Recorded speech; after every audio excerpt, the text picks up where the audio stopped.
Amém, meus irmãos queridos. Você pode se assentar e, por favor, abrir a sua Bíblia. O Evangelho de Jesus segundo João, capítulo 6. João, capítulo 6. Vamos olhar verso a verso, a partir do 66 até o 69. João 6, de 66 a 69. Já renovando a minha gratidão ao pastor Ival e a todos vocês pela honra desse convite e que o Senhor mais uma vez nos dê a palavra dele. João 6, de 66 a 69 diz assim: à vista disso, muitos dos seus discípulos o abandonaram e não mais o seguiram. Então Jesus dirigiu-se aos 12 e perguntou-lhes: quem de vós quereis retirar-vos também? Ao que lhe disse Pedro: Senhor, para quem iremos nós?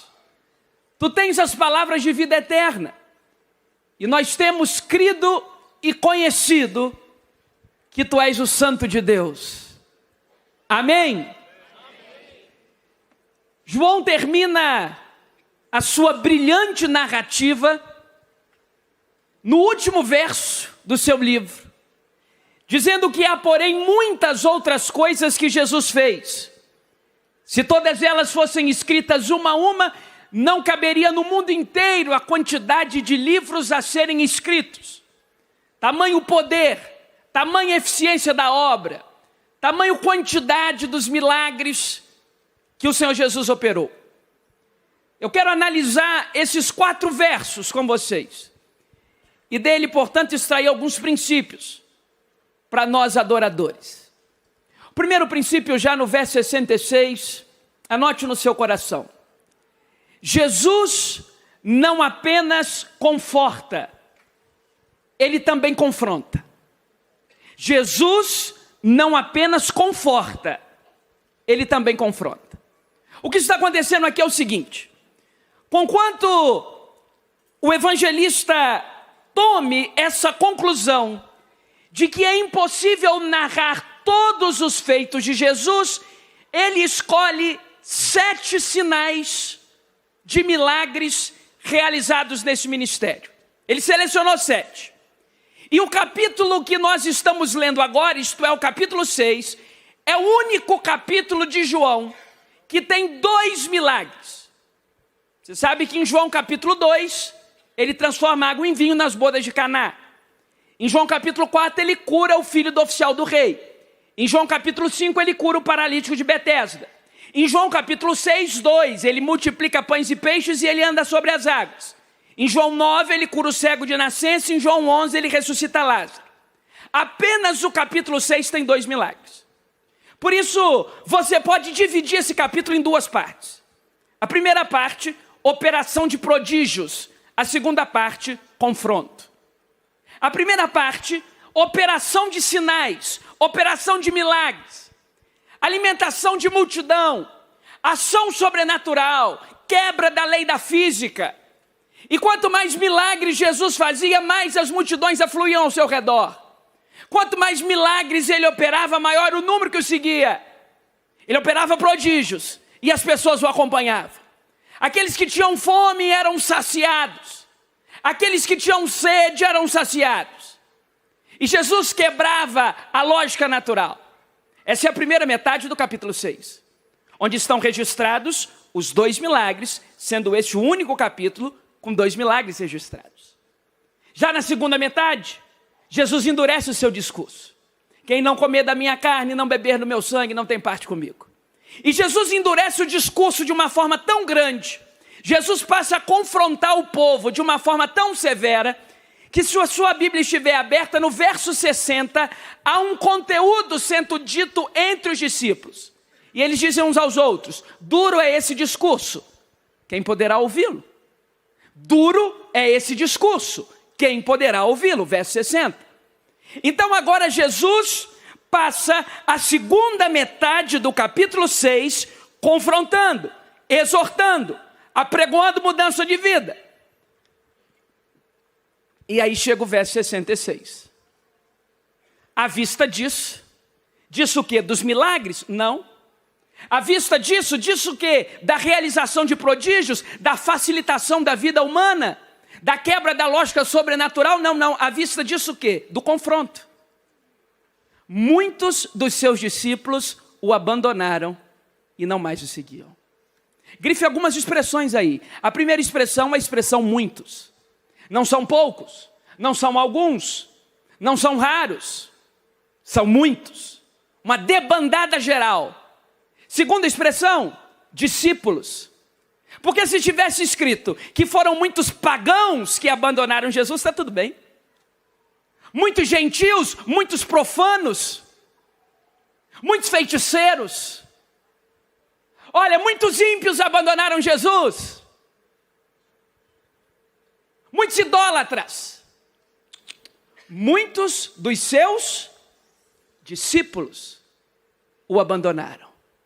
O princípio que está aí é: Jesus não apenas conforta, ele também confronta. Engana-se quem pensa que Jesus é apenas um meio de viabilizar e de facilitar a nossa vida. Jesus pressupõe mudança de história, mudança de vida, mudança de caráter, mudança de temperamento. Infelizmente, até hoje, muitos querem o Cristo dos milagres, mas não o Cristo da mudança de vida. E João 6,66 se torna, ao meu ver, um dos textos mais tristes desse livro. Porque Jesus está sendo abandonado por muitos daqueles que o seguiam. Muitos daqueles que passaram a segui-lo, o fizeram de forma leal, enquanto os milagres eram realizados. Quando vem confronto, eles vão embora. Deixa eu te dar um recado em nome de Jesus. Adoradores não fogem do confronto de Deus. Adoradores não fogem do confronto de Deus. Se tem algo para Jesus confrontar na sua vida, ele vai confrontar. Segura firme. Jesus é mudança de caráter, Jesus é mudança de temperamento, Jesus é mudança de conduta. Adoradores não fogem do confronto. Coisa boa é ser confrontado pelo Senhor. Muitos o abandonaram. Mas há um segundo princípio. Está no verso 67. E o princípio é: Jesus não é um vitimista. Repare, eu não estou usando a expressão vítima. Vítimas precisam ser respeitadas, cuidadas, protegidas, restauradas. Eu estou utilizando a expressão vitimista. Jesus não é um vitimista. Me corrija se eu estiver errado, verso 67. Depois dessa debandada geral de muitos dos seus discípulos, agora Jesus olha no verso 67 e se dirige aos 12. Aqueles que andaram com ele mais de perto, aqueles que entenderam a sonoridade dos seus movimentos, do seu coração, aqueles que partilharam a mesa com ele. E ele olha para os 12, depois de ver o abandono de muitos, e ele diz assim, me corrija se eu estiver errado: por favor, não me abandonem. Sim ou não? Eu não sei viver sem vocês. A minha vida, assim, eu não vou dar conta. Já tem muita gente que me abandonou. Se vocês 12 me largarem, eu não vou dar conta. Não me abandonem, eu imploro. Disse Jesus aos 12, verso 67. Não se vá, não me abandonem, por favor. Sem vocês eu vou ficar louco. É isso que diz aí? Jesus não é um vitimista. Muitos o abandonam, ele olha para os 12 e diz assim: quem é o próximo? Quem de vós quereis retirar-vos também? Cadê? Tchau. É por falta de adeus? Eu não quero seguidor coagido, eu não quero seguidor acorrentado. Eu não sou uma vítima das circunstâncias. Vocês querem ir? Podem ir. Precisamos lembrar disso na nossa convicção de fé. Que Jesus não é vítima das circunstâncias. 3 profecias eu destaco no Antigo Testamento sobre o nascimento dele. Miqueias 5,2, Oséias 11,1 e Isaías 11,1. Miqueias 5,2 diz que o bebê Messias nasceria em Belém, mas José e Maria moravam em Nazaré. Como é que pode? É porque naquele tempo Israel era uma colônia do poderoso Império Romano, e o César daquele tempo se levanta e diz: o pessoal da minha colônia precisa passar por um recenseamento. E alguns poderiam dizer: mas isso custa caro, não importa o preço, quem manda sou eu. Uma canetada minha e tem que todo mundo se movimentar. E o imperador romano acha que manda do mundo. Mas é por conta do que ele pede que José precisa se deslocar para Belém. O imperador romano acha que tem a caneta que governa a história. Ele está fazendo cumprir o que para nós hoje é Miqueias 5:2. Oséias 11:1 diz: do Egito eu chamei o meu filho. Aí complica a nossa história, porque o casalzinho está em Nazaré, o filho nasce em Belém e é chamado do Egito.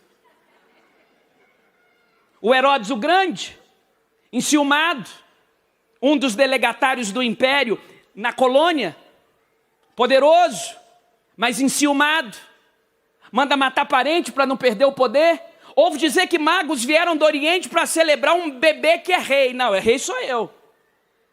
Manda matar as crianças. Uma decisão impopular, uma decisão demoníaca, uma decisão perversa. Ele acha que manda no mundo. Ele acha que governa a história. Ele acha que é a caneta dele que define quem vive e é a caneta dele quem define quem morre. Mas é por conta desse mandato dele que aquele jovem casal com um bebê no colo é aconselhado a se esconder no Egito.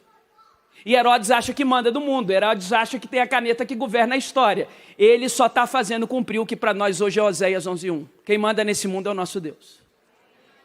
Isaías 11:1 diz que esse Messias seria um broto de renovo, um rebento, de Natser, o Nazareno. Aí complica de vez a minha vida, porque como é que pode? O casal já era de Nazaré, o filho tem que nascer em Belém, tem que ser chamado no Egito para ser conhecido como Nazareno? É porque o Herodes, o Grande, ele morre. Por mais impiedosos que sejam os reis, eles sempre vão morrer. Só tem um rei vivo. E assume Arquelau. Arquelau é igualmente impiedoso, mas muito menos inteligente. A circunscrição do seu poder fica mais relativa à Judéia.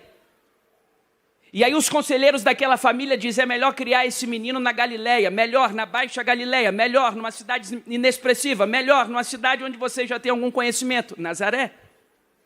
E Arquelau acha que manda no mundo. Arquelau assume o poder achando que ele é o último biscoito não, a última bolacha do pacote. Esqueci onde eu estou. A última bolacha do pacote. Mas mal sabe que ele é uma marionete nas mãos de Deus, fazendo cumprir Isaías 11:1. Jesus não é um vitimista, ele é o Senhor da história. O imperador romano, sem saber, fez cumprir Miqueias 5:2. Herodes o Grande, sem saber, fez cumprir Oséias 11:1. Arquelau, sem saber, fez cumprir Isaías 11:1. Quem manda nesse mundo é o nosso Deus. Quem governa esse mundo é o nosso Deus. A caneta que dita a história desse mundo é o do nosso Deus. O nosso Deus não é vítima das circunstâncias, ele é o Senhor da história. Os homens fazem as suas tenebrosas transações, mas acima de tudo isso tem um Deus que governa indômito sobre todas as coisas. Esse Deus que manda nesse mundo. Jesus não é um vitimista. Ele não vê a demandada geral e diz: não me abandone. Ele diz: vocês querem ir? Tchau. Ele passa por pelo menos 3 tribunais. O primeiro tribunal é o religioso, o sinédrio. Fabricam testemunhas. Apesar de serem gente da religião, é gente que não tem um pingo de moral. E até hoje o tribunal religioso anda por aí, fazendo o que não presta.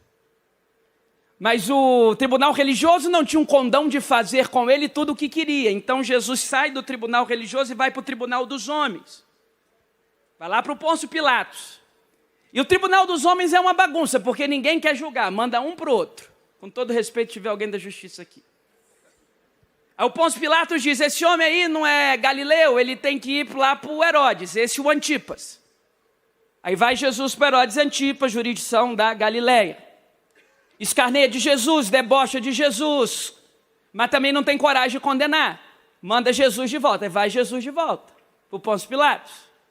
Tribunal dos homens é isso aqui, ninguém quer responsabilidade. Nesse tempo aqui. Aí Jesus vai para o terceiro tribunal, que é o pior tribunal da história até hoje. É o tribunal da opinião pública. Porque o Pilatos faz uso do induto pascal e agora coloca diante do povão. se liberta Jesus ou Barrabás. O tribunal da opinião pública é o pior do mundo. Ele condena sem provas, depois que ele descostura a sua reputação, você não vai costurar de novo. O tribunal da opinião pública, ele tem meios muito caros e midiáticos, mas também tem aquelas cadeirinhas de praia sentada na calçada com os vizinhos falando mal dos outros. O tribunal da opinião pública é o mais sofisticado, o mais antigo e o mais temeroso. E curioso que diante do tribunal da opinião pública tem Jesus e Barrabás. No aramaico, o sufixo bar significa filho. Bartimeu, filho de Timeu. Simão Bar-Jonas, filho de Jonas. Barnabé, o filho do Paráclitos. Barrabás, bar, filho, aba, pai. Uma ideia clássica do Pai Celeste.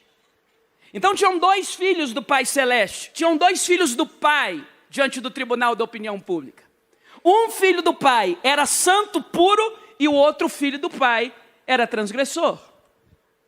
E o tribunal da opinião pública escolhe o transgressor.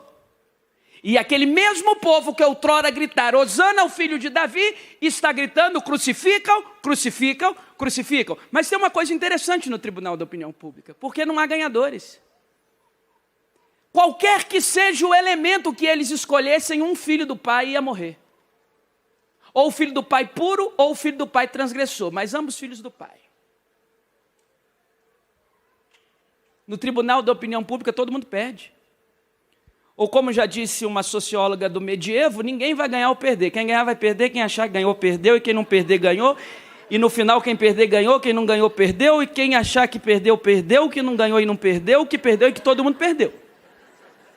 Todo mundo perde no tribunal da opinião pública. E você pensa que Jesus é uma vítima?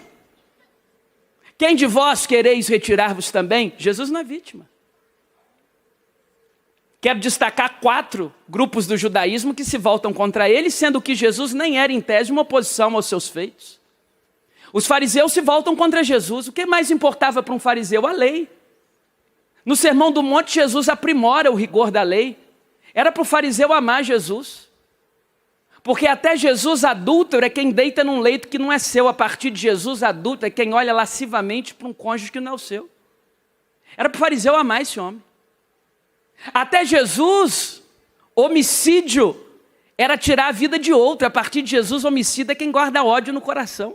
Por que os fariseus se voltam contra Jesus? Porque Jesus não cabia na mentalidade deles. Os saduceus, muito lhes importava a figura do templo. Jesus não tinha problema com o templo. Jesus chama o templo de casa de meu pai. Jesus expulsa os vendilhões do templo. Por que os saduceus se voltam contra Jesus? Jesus não cabia na mentalidade deles. Os essênios, espécie de monges, viviam nas suas peregrinações. Jesus fazia a mesma coisa, 40 dias e 40 noites no deserto. Por que os essênios se voltam contra Jesus? Jesus não cabia na mentalidade deles. Os zelotes queriam emancipar a colônia do império. Jesus não era fã de Roma. Jesus manda dar a César somente o que é de César e a Deus o que é de Deus, contrariando o princípio romano de que o imperador era a divindade. Jesus chama Herodes de raposa. Por que os zelotes se voltam contra Jesus? Porque Jesus não cabia na mentalidade deles. Mas Jesus não é um vitimista. Porque Jesus não cabia na mentalidade dos fariseus, porque Jesus não cabia na mentalidade dos saduceus, porque Jesus não cabia na mentalidade dos essênios, porque Jesus não cabia na mentalidade dos Herodes, eles se juntam e numa grande farsa condenam Jesus à morte, mas são frustrados. Porque conquanto Jesus não coubesse na mentalidade dos hipócritas, Jesus também não cabia no túmulo. Jesus é maior do que o túmulo. Jesus saiu do túmulo. Jesus ressuscitou do túmulo. Eis aí o que é maior do que o túmulo. Jesus não cabe no túmulo. Jesus não cabe em pedra fechada. Jesus não cabe no túmulo. Ele não é uma vítima. Ele não é uma vítima. Não olhe para Jesus como uma vítima. Não olhe para Jesus com o senso de um vitimista. Não. Até porque não foi Anás nem Caifás que mata aquele homem. Não foi o Sinédrio. Ou vocês não acham que o meu pai eu pediria agora e o meu pai mandaria um exército de anjos e botaria ordem nessa casa toda. Não, ninguém tira a minha vida de mim, eu voluntariamente a dou. Jesus não é uma vítima, ele se entregou em obediência ao Pai por amor à sua vida. Adoradores se comportam assim. Terceiro princípio, verso 68. Jesus é o caminho da exclusividade. Porque agora, como era peculiar a Pedro, ele toma a vanguarda dos 12 e responde em nome dos 12. Em Mateus 16, de 13 a 19, acontece a mesma coisa. Indo Jesus para os lados de Cesaré de Filipe, perguntou aos seus discípulos: quem dizem ser o Filho do Homem? Responderam-lhe: uns dizem João Batista, outros Elias, outros Jeremias, ou qualquer dos profetas. E vós quem dizeis que eu sou? Respondeu-lhe Pedro: tu és o Cristo, Filho do Deus vivo?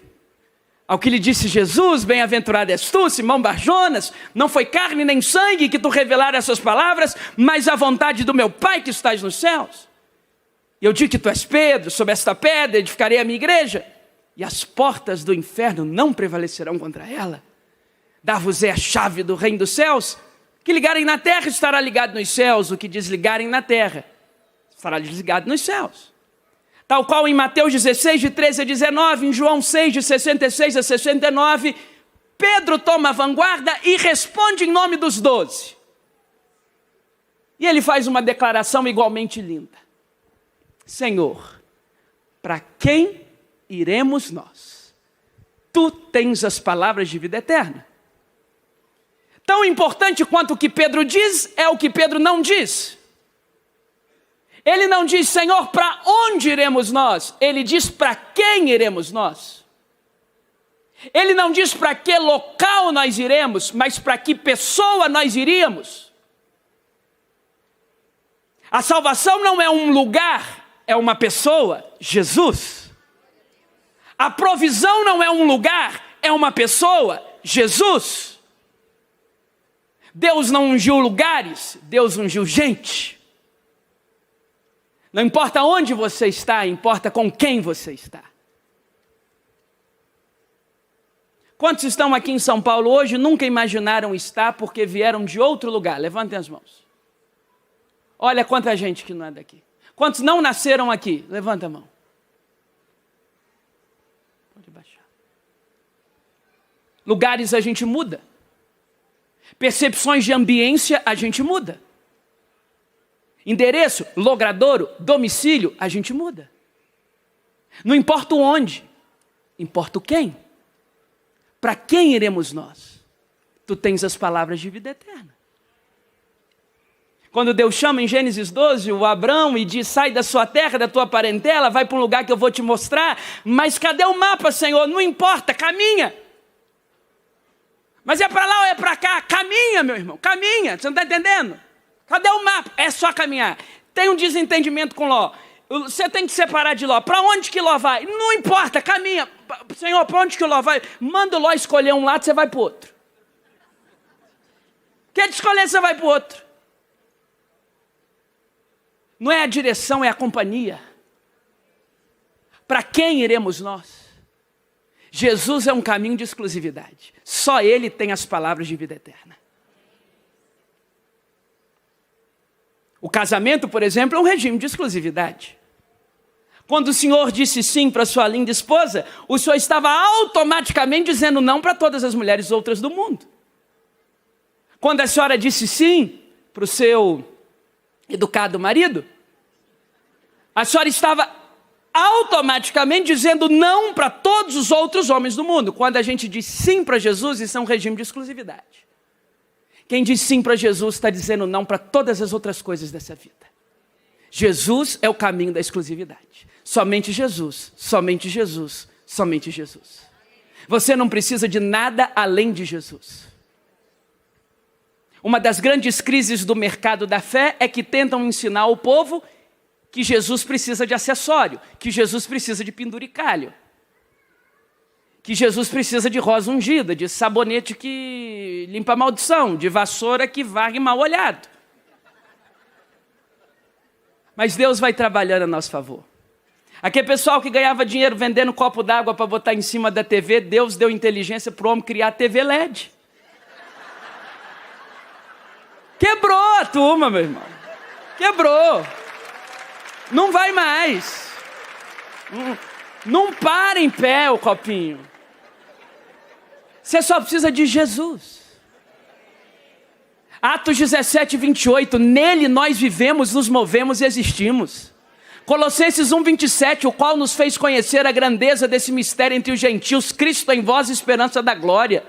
1 de Pedro 1, porque vocês não foram comprados por coisas corruptíveis como prata ou ouro, e nem desta forma resgatados da vossa vã maneira de viver, que por legado recebestes dos vossos pais, mas pelo precioso sangue de Jesus, como de um cordeiro sem defeito e sem mácula, conhecido com efeito desde antes da fundação dos tempos, mas manifesto nos últimos dias por amor de vós. A gente precisa de Jesus.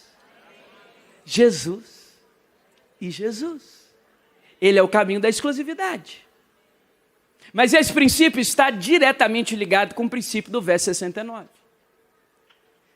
Jesus é o caminho da experiência. Jesus é o caminho da experiência.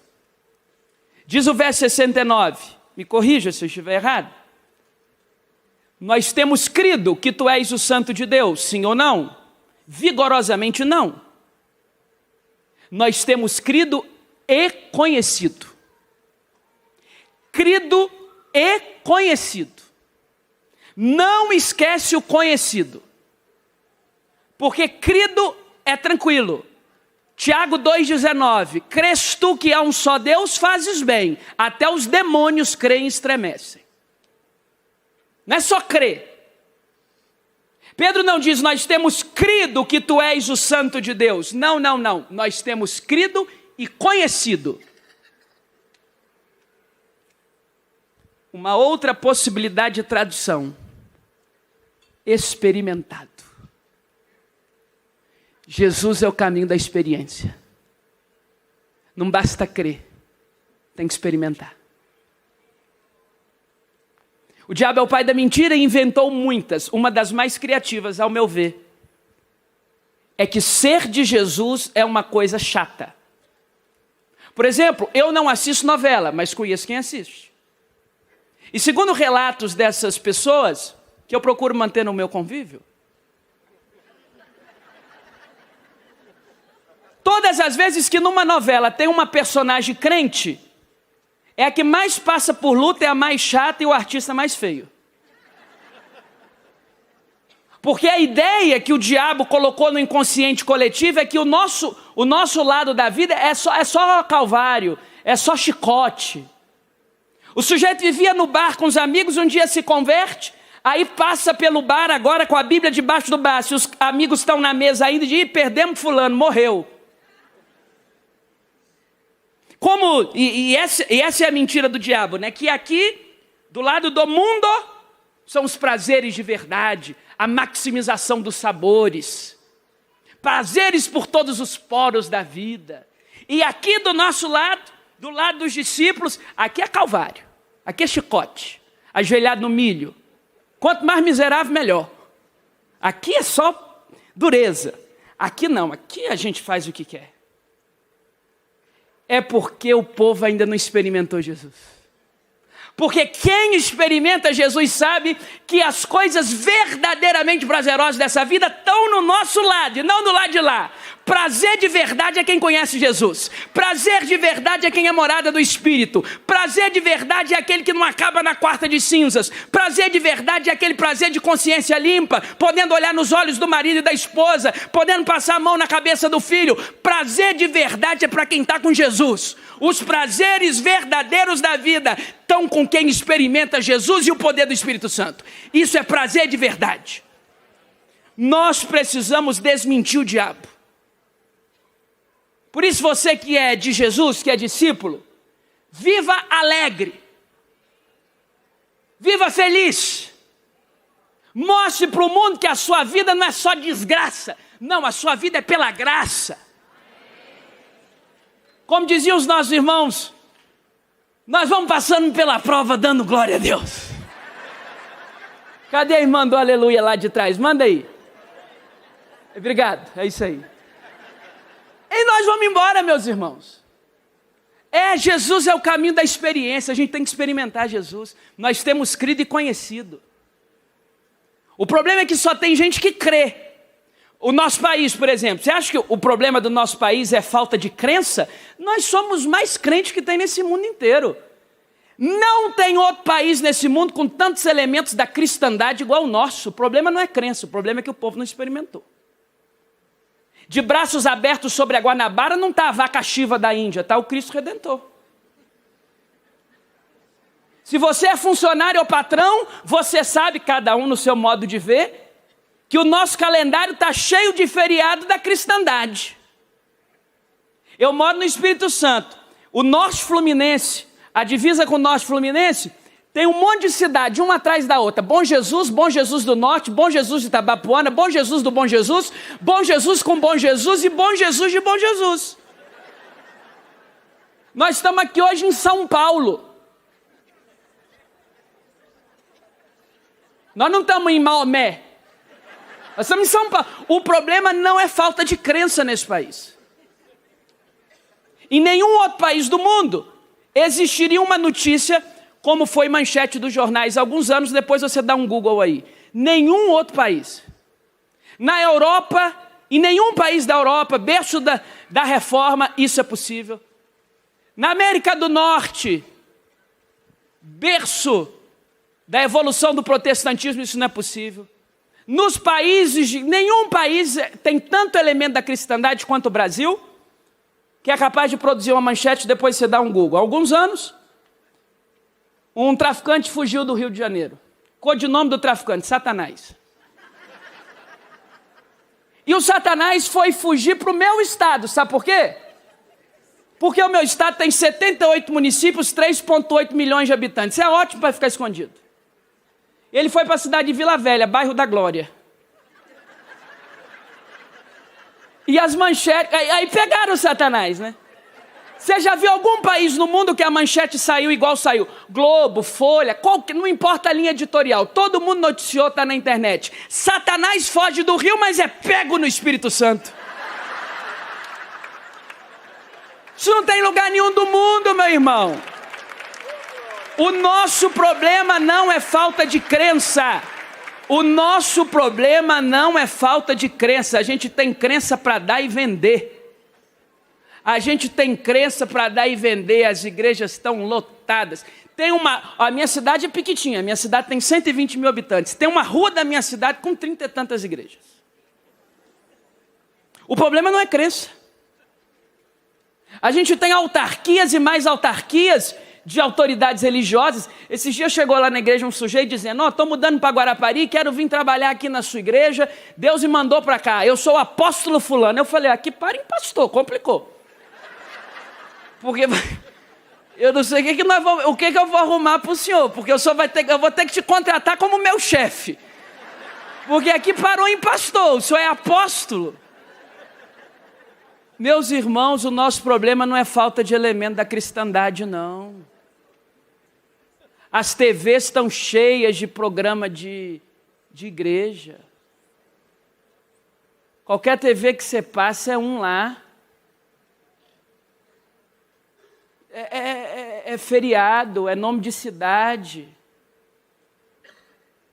Nosso povo, tudo tem nome. Até tão. Eu estava vendo esses dias na internet.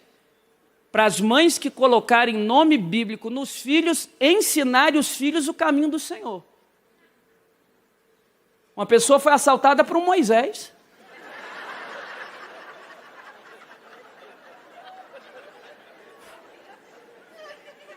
Foi fazer o boletim de ocorrência, o escrivão, porque era Moisés. Prenderam Moisés. Não, você bota o nome bíblico, você ensina a criança, tá? Deixa eu dizer uma coisa aqui. O problema não é falta de crença, é falta de experiência. Jesus precisa ser experimentado. Nós temos crido e conhecido que Tu és o Santo de Deus.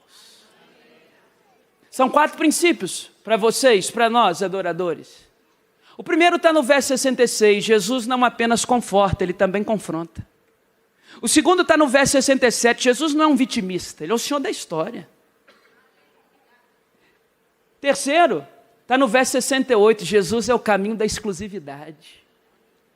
Quarto e último, está no verso 69. Jesus é o caminho da experiência. Nós temos crido e conhecido que Tu és o Santo de Deus. E eu tenho a notícia para você nessa jornada de adoração.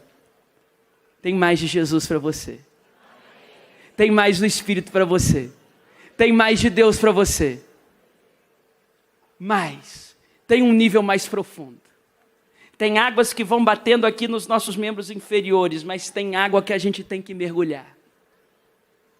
Jesus é o oceano de um conhecimento maravilhoso que você precisa experimentar. Concluo.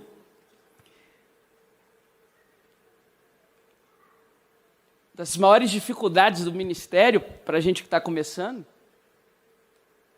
é lidar com quem só é crente, mas não experimentou Jesus. Pensa num povo que dá problema. Sabe versículo de cor, conhece a doutrina de cor, sabe até o estatuto. Só não experimentou Jesus. Mas não tem coisa mais linda quando o Espírito Santo marca o encontro e a gente consegue experimentar Jesus. Segundo, tem aquele pessoal que acha que já se encheu bastante, que já sabe muito, já frequentou muito. Não sei se você já viu a história. O pastor, na ilustração não. O pastor abriu a Bíblia e foi falar num texto lá que eu não sei qual.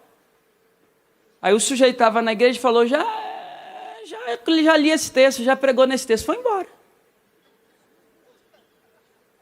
Foi embora. Conhece crente assim?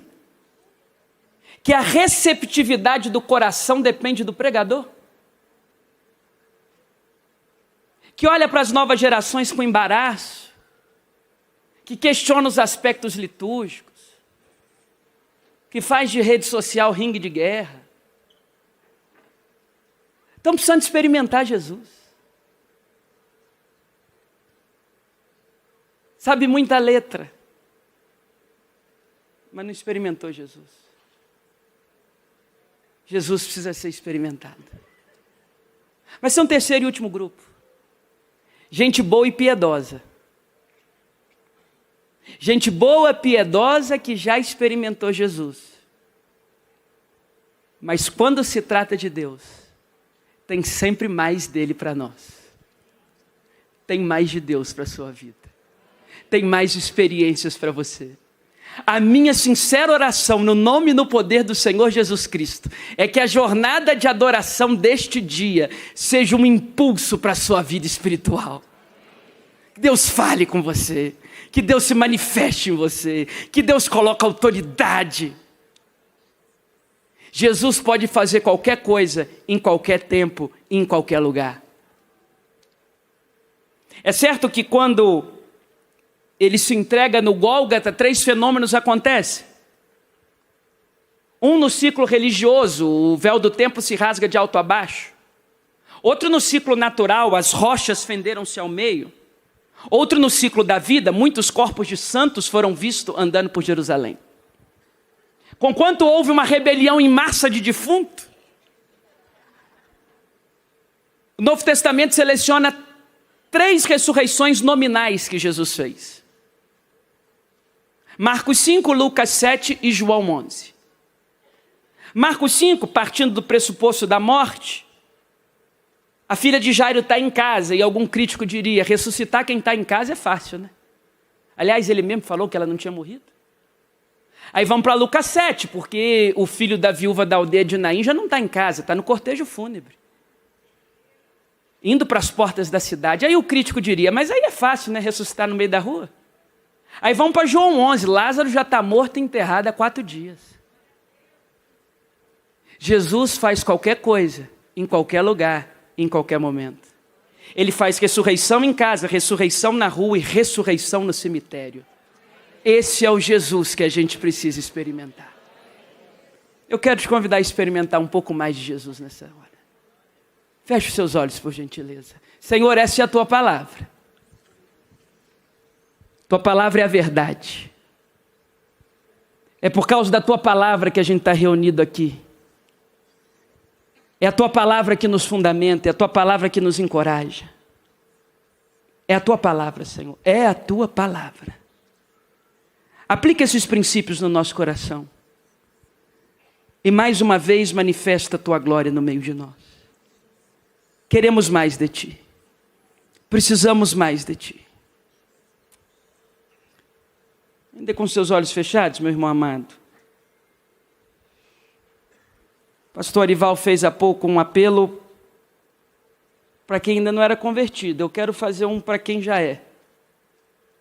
Tem uma atmosfera de adoração e da presença do Espírito aqui.